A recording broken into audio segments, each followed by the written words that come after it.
Hi, I'm Molly Lisea, and this is GRS University, where normally I am your hostess.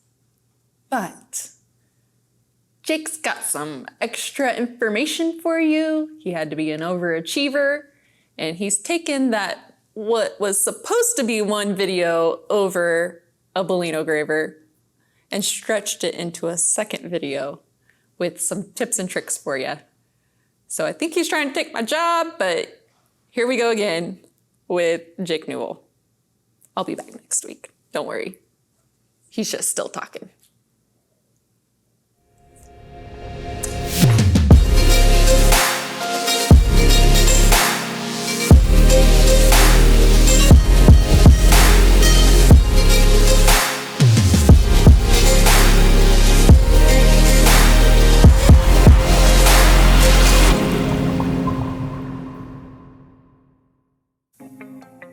All right, so we're gonna do some cutting with this graver. Like I said before in the video, this is really only a graver for straight lines. If you start to try to cut some curves with this graver, what you're gonna notice, since we don't have a traditional heel on there or anything like that, you're gonna notice a lot of heel drag, okay? And you can see kind of the flakes of metal coming off here on the side. So when we start to cut with this graver, you really want to be just cutting straight lines. And that's what Bulino technique is all about, is using straight lines and dots to create really realistic images.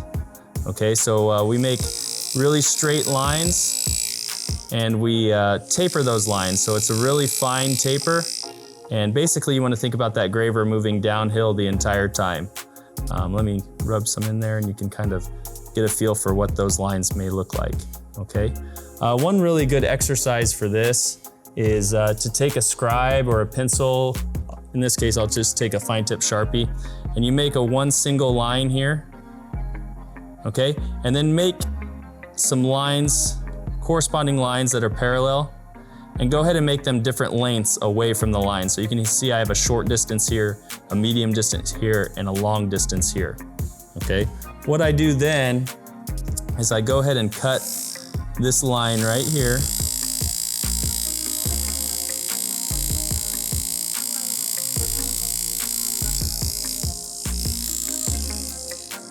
Okay. Just give me kind of a backstop for my lines to cut into. Okay.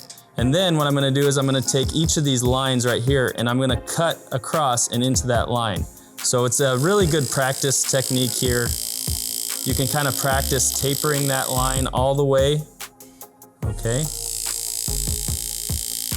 I'm trying to get that line to taper the entire way, all the way to that first initial cut line that I made. So those short ones are pretty easy. As you get to the medium ones like this, it's gonna get progressively harder to get that line to taper the entire way. So when I say taper, what I mean is that line goes from thin to thick. So when I finish that cut, I'm at the thickest part of my line.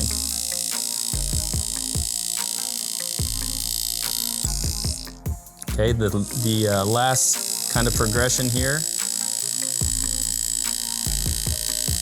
One thing I forgot to mention, I'm using the Monarch handpiece. I like to use the Monarch handpiece for Bulino just because the lines that we make are so small and subtle. Any feel, extra feel that you can get, which is what I get from the Monarch handpiece. I need that extra little feel as opposed to maybe a 901 or a Magnum. So all these lines are really subtle.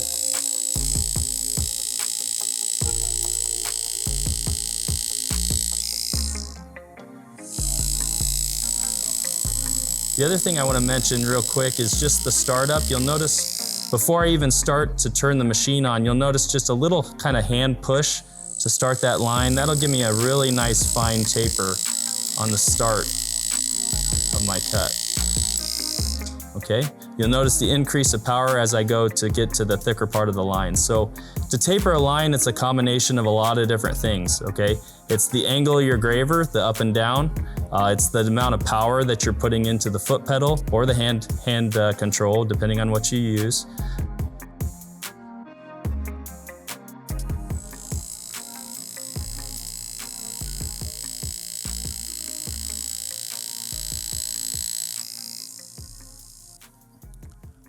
Just so you guys can see the cuts a little better, I'm gonna go ahead and just rub some Sharpie in there, get rid of my initial lines, and kind of wipe it clean. I'm using the back of the sandpaper just so my hands look good on camera. There, you can hopefully see those lines. Okay, so nice and subtle cuts that we're making. The other part of this Bulino tool that I use a lot, I use it for dots and dashes.